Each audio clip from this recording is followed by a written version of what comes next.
It's the end of another month where you have worked way too many hours.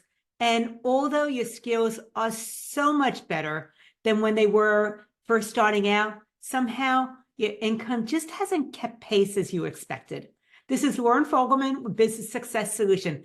And if you find that you're still connecting your fees to time, then you are probably experiencing what I call the expertise penalty. That's where the better you get, it affects your income and your earning potential. So basically, the better you get, the less you make per task.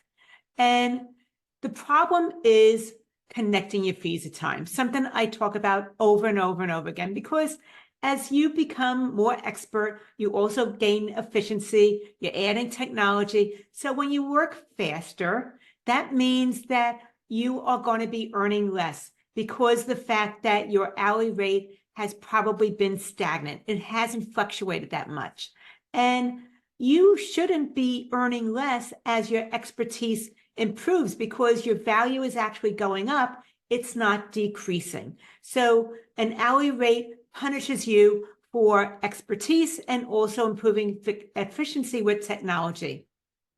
And this is exactly what Michael experienced with his accounting firm. Is when we first connected, he was billing about maybe $175 an hour. And he was so stressed out about tracking time, explaining invoices to his price-sensitive clients, and answering their questions about why did this take so long? Is that something you're familiar with also? And when we first started talking about this, Michael said, Lauren, I actually find myself sometimes working slower because I know if I finish too quickly, it's going to lower the invoice. And think about that for a moment. He was finding that his expertise and improved efficiencies with technology was working against him. That's probably true for you too. And the other thing is that time-based fee puts an unhealthy focus on time instead of results. As a result of that, you have some clients who get hung up on why something took so long. Maybe they had a question, and if they would have first reached out to you, it could have been handled very, very quickly. But because they postponed it, it now has escalated, and it's going to take a lot more time to resolve this issue. And the other thing is that when you're charging for time-based fees, your clients don't recognize the value of your work to the degree that they ought to. So this is going to end up causing some price objections, frustration, and ultimately it limits your firm's growth potential. So that's why more and more firms in the industry are shifting away from the a la carte services and time-based fees over to packaging their services and charging for the value. And that is what I want you to think about is time-based fees, whether it's an hourly rate or fixed fee, is not your best price strategy. So let's look at what is working for these forward-thinking firms. And I came across a recent study by CPA.com, and it found that 54% of clients actually prefer investing in packages or bundles as opposed to the a la carte services where they're getting invoiced at the end of the month. And this is not a trend or a fad. It is something that is moving the future of the accounting profession forward. And accounting today found that 70% of firms are already moving towards value-based pricing models. It is something that is happening, and I want to make sure that you're on top of it and you're able to do this without making some of the mistakes that happen when you're first moving in this direction. So think about what are the things that are coming up. But before we go that, I want to start talking about some of the benefits of having packages and value pricing them. Because when you do that, you're going to be more profitable. That is the first thing. And also packages actually bring in steady income. There's not as much fluctuation. So you don't have to worry about the fluctuations that come with invoicing or chasing money. It makes then your planning for your business growth so much more effective and easier. The second thing is that when you move into packages, it creates specific boundaries, and it takes care of the scope creep problem. So now you have a defined process for how you deal with these extra requests that come in from your clients. And you know who some of those clients are who always have extra requests. The third thing that comes is that you start engaging clients who appreciate your service, and not just for the compliance side of what you're doing, but because they value your expertise. They want your insights on how to be able to help them have the best tax advantage possible and also really strong, solid financials in their business. They don't want to simply have the cheapest option available. And then the other thing is that because of all these other things with the packages, it makes the pricing conversation easier regarding your fees. So no more having to justify why something took so long or why it didn't take that long at all, but you're still charging that much. So value pricing allows you to charge for the solution you're providing your clients, not for the hours worked. And doing this is something that is possible for every single accounting, bookkeeping, tax firm out there, whether you're solo or part of one with multiple partners. And also, when you're doing this, you want to avoid some pitfalls. So these are 3 mistakes that often happen, and I just want to share them with you so that you don't have this experience also. The very first one is you end up having packages, which is great, but you're still pricing them too low. And that happens when you make the mistake of still calculating how long you think something's going to take and then figuring out what your hourly rate is and coming up with the price like that. That is a fixed price. That is not value pricing. So when you do that, you are going to essentially be cutting into your profits and selling yourself short. We want to fix that. We don't want that to happen any longer. And that is something that Jessie, a firm owner, experienced also when she was starting to price her packages, and she was thinking about how long does it take to deliver the service, multiplying it by her hourly rate. And she realized even though she was delivering on packages and results, she wasn't bringing in as much profit as she expected.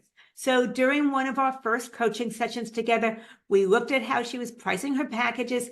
We adjusted to focus more on the value she was providing and how to be able to communicate that to her clients. And almost immediately, it was a win-win, not just for her, but for her clients also, because she can now work more efficiently, giving her clients faster results, which actually delighted them. And also, she didn't have to worry about how many hours she was working or invoicing after the fact because she was getting prepaid for that service.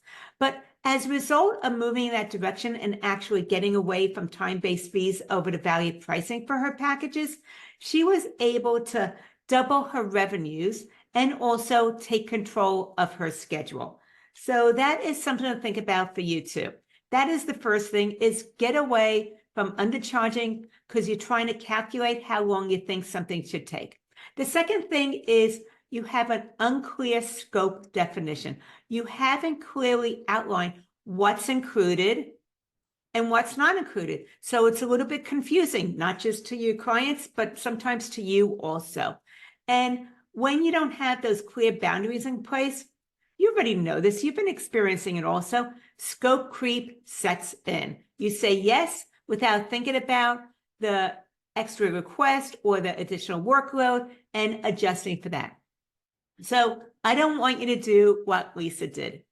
She was so proud about coming up with her packages, but what she did is she offered unlimited email support in each and every package.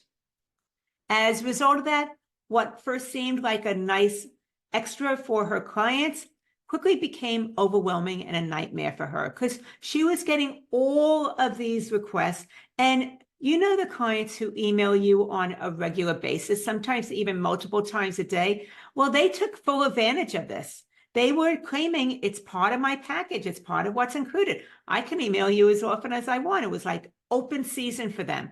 And that took time away from answering more important emails, as well as doing some of her higher value work. Because, you know, even the small requests take time away from something else you could be doing for your clients. So what we did is we went ahead and clearly defined in each of her packages what that meant as far as boundaries and communication with how many emails a month, and that you're prioritizing the emails that relate to this monthly workload and closing out everything for the month. So that is something to think about, is getting very, very specific about what is included, how many emails, how quickly you respond, which ones you respond to first. And as a result of that, by educating her clients, Lisa was actually able to have clearly defined limits, and the majority of her clients respected that. You know, there's some that think that they are the exceptions. Those she had to deal with. That's a whole other conversation. Okay, mistake number 3 is lack of confidence in how to be able to discuss the packages when you're enrolling either new clients in the packages, or maybe taking a long-term client and changing them over from the a la carte services over to packages. So you don't know how to confidently communicate them.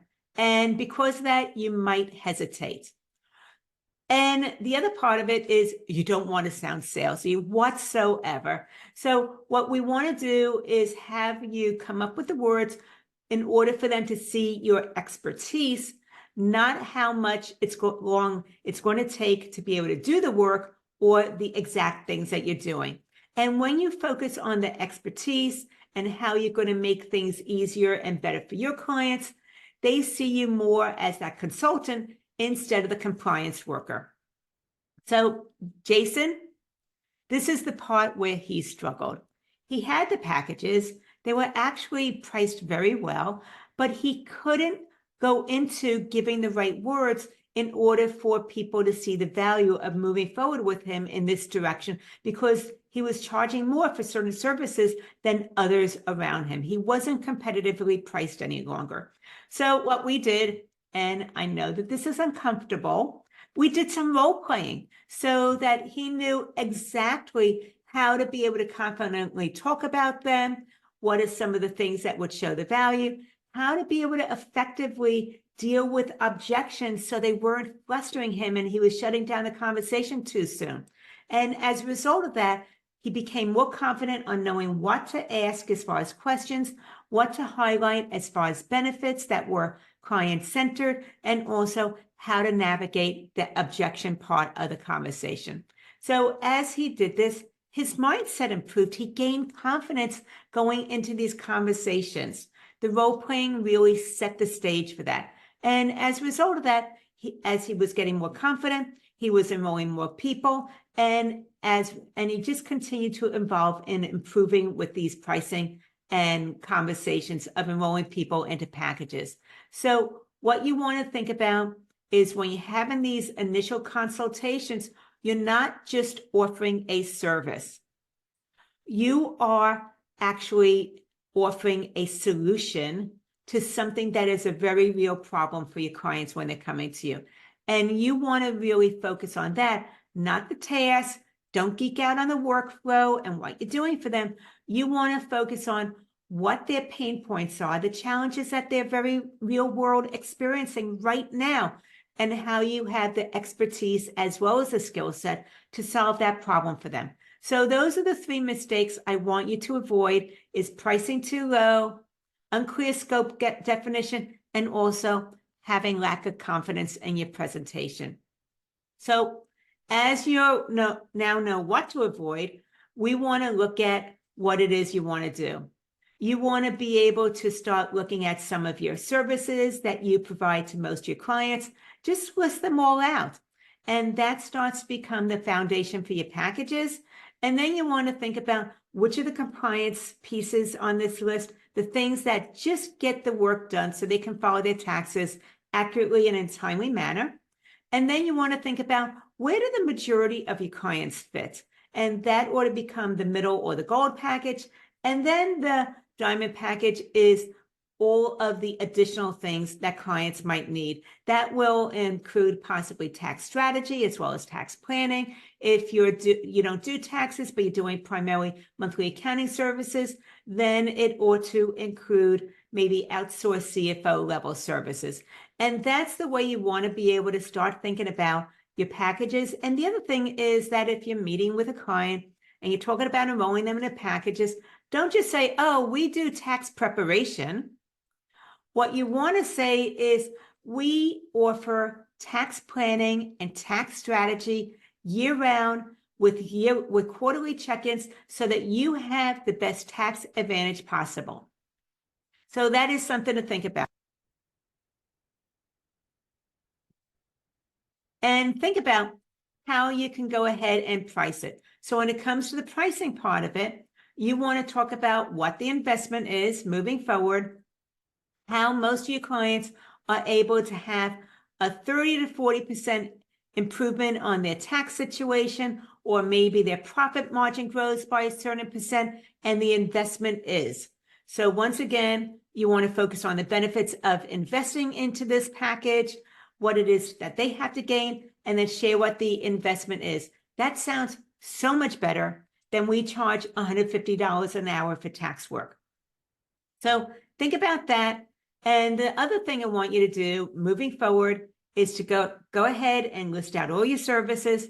Think about what is just the compliance side of what you do, where most of your clients ought to be, and then also what it is that would be advanced for those people that have more complicated situations. So that starts to help you determine what goes into the silver, the gold, and the diamond package.